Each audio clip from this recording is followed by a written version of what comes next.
Dobar dan i dobrodošli i ovaj put u Bokinu kuhinju. Danas ćemo praviti jedne zaista fantastične prhke keksiće. Mnogi možda i znaju za ove keksiće, što duže stoje oni su zaista sve mekši i sve lepši.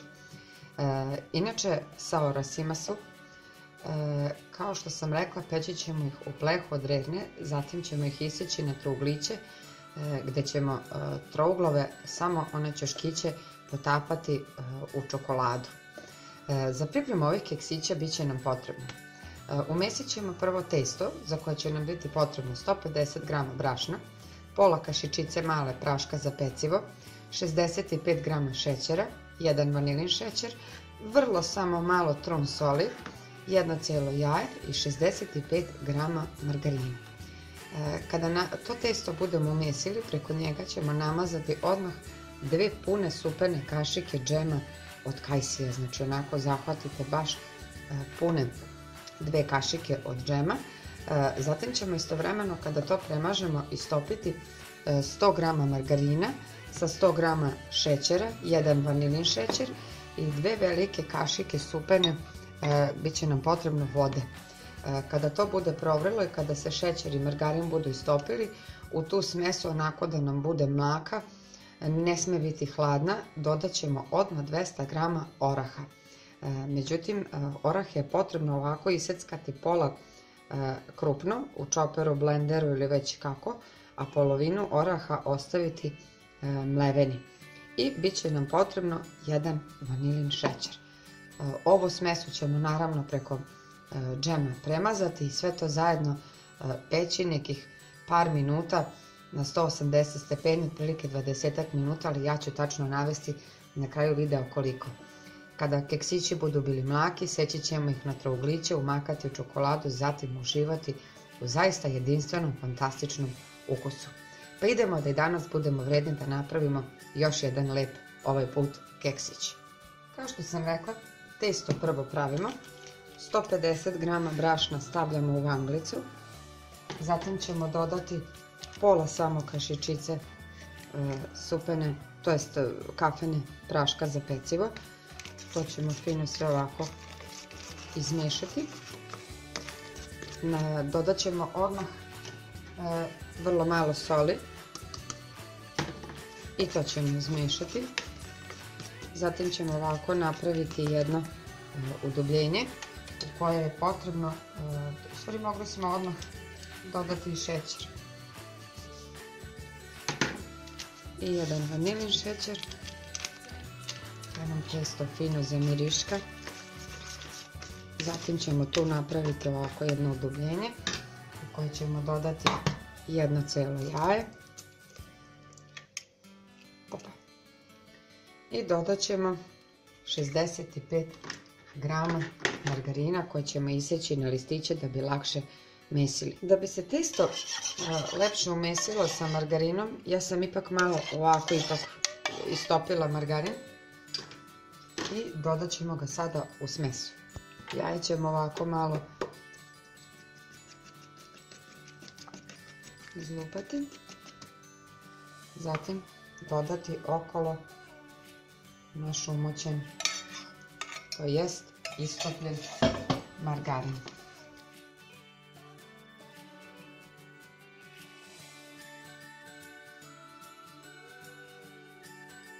I evo, kada smo dobili ovako jednu finu lopticu, sada ćemo je razvući. Sada, u mom slučaju moja tepsija ili pleh od rerne je zaista velik, van standardne dimenzije i bilo bi mi potrebno ovakve 4 smese da razvučem.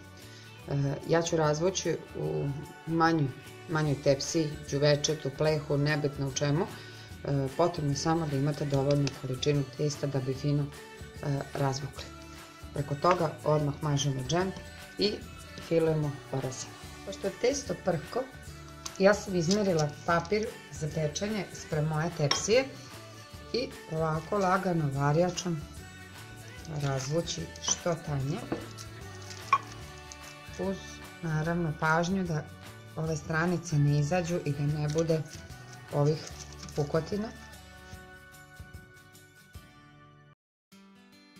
I evo, meni je stalo tačno u jedno standardno manje đuveče. Ovako još je potrebno rukom da se fino stapka. Zatim ćemo odmah preko testa naneti, kao što sam rekla, džem. 2 pune kašike džema. Znači baš onako zahvatite dosta, jer mora prekriti cijelo testo.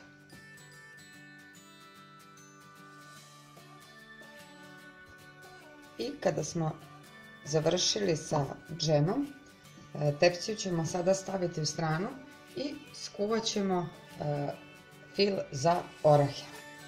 Zato će nam biti potrebna jedna šerpa u koju ćemo odmah da dodamo 100 g margarina. Preko margarina dodat ćemo odmah šećer, vanilin šećer i dodat ćemo 2 supene pune kašike vode. Sve je to potrebno ostaviti sada da nam fino provri uz neprestano mešanje. Kada bude provrilo, sklonit ćemo sa vatre i dodati seckane i mlevene orahe 200 g. I evo, kada se margarin, šećer i vanilin šećer sa 2 kašike vode ovako fino otopilo, malo ćemo mešati koliko minut, 2, da se šećer potpuno istopi. Znači nije potrebno dugo vrenje na ringli da nam se ne bi to sve ušpinovalo. I sada ćemo ovu smesu preliti preko naših oraha i odmah naneti preko džema i korice.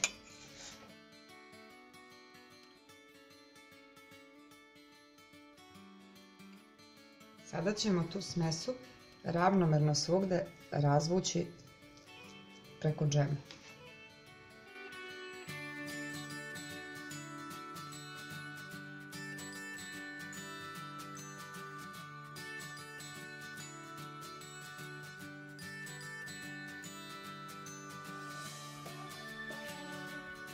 I evo, kolač se ispekao, ja sam ga pekla 20 minuta na 180 stepeni. Iako deluje još ovako mekano, to je trenutno. Kada se budu ohladili, oni će postati krckavi i veoma lomljivi. Sada je potrebno ostaviti 5-10 minuta otprilike da se prohladi. Znači samo prohladi, ne ohladi. Zatim ćemo ih odmah iseći dok ne počnu da se stežu, da se suše. Onda je neizvodljivo potpuno seći bilo kakav oblik. Da su se prohladili malo, ja sam lagano sa sve pek papirom izvukla na jednu tacnu i lagano morate iseći prvo na kocke, zatim poprečno da bi dobili ovako fino trougliće. Ali prvo secite gore gde su orasi jer su zaista prki. Kada probijete taj deo gde su orasi, secite lagano do testa. Ja sam u mom slučaju iskoristila pizza sekač i zaista pucaju, morate biti obazrivi. Znači sečemo ih nakon 10 minuta hlađenja. Sada ćemo ih ostaviti da se ohlade, da bi se stegli. Možemo i ne moramo delove ćoškića od trouglića da umačamo ili samo da premažemo četkicom sa čokoladom. Dok se kolačići hlade, ovdje sam istopila 100 g čokolade za kuvanje sa 2 kašike ulja. Sada kolačiće, ukoliko želite, možete ovako u tečnost krajeve da umačete, a možete četkicom, kao što sam rekla, da premažete krajeve kako god vam je lakše, što mislim da je čak i lakša varijanta s obzirom da su prki, da se krajevi samo ili namažu četkicom kako god. Evo ih, zaista su fantastični, nije prka korica, mada jeste, ali nije toliko strašno koliko su ovi orasi zaista. Ali ukus je, kako god da su prki, vredi ove muke i ovog truda. Ukus je zaista fenomenalan, kada vam kažem.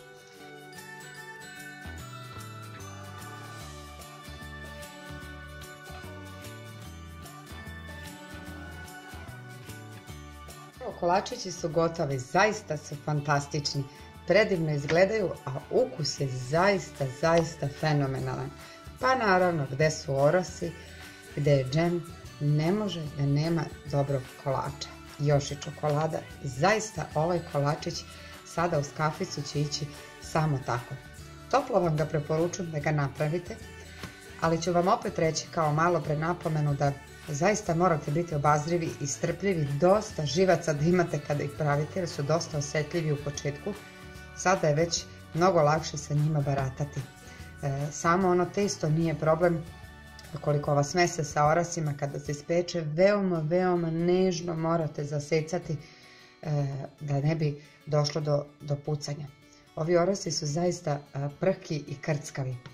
Inače, ovaj recept sam dobila od moje drage drugarice Sabine, koje je dao njen rođak u Austriji koji drži fantastičan restoran i ovi kolačići kod njega su zaista traženi i neizbežni u restoranu kada se naručuje kafa. Ovim putem pozdravljam i njih i kompletno osoblje restorana i moju drugaricu Sabi, hvala njima što su mi dali jedan ovako divan recept. Zaista ću i ja, a nadam se i vi, uživati u njemu. Ako vam se ovaj recept svideo, ostavite Bok jedan lajkić, koji komentarić, prijavite se na Bokin kanal, kliknite na zvonce u gornjem desnom uglu kako bi vam svaki put stizalo obaveštenja o svakom novom receptu. Možete me pronaći također na Facebook stranici Bokina kuhinja i naravno ono što vam uvek kažem, do tada, do sljedećeg recepta, ostanite mi zdravi, veseli i nasmejani. Prijetno, dragi moji!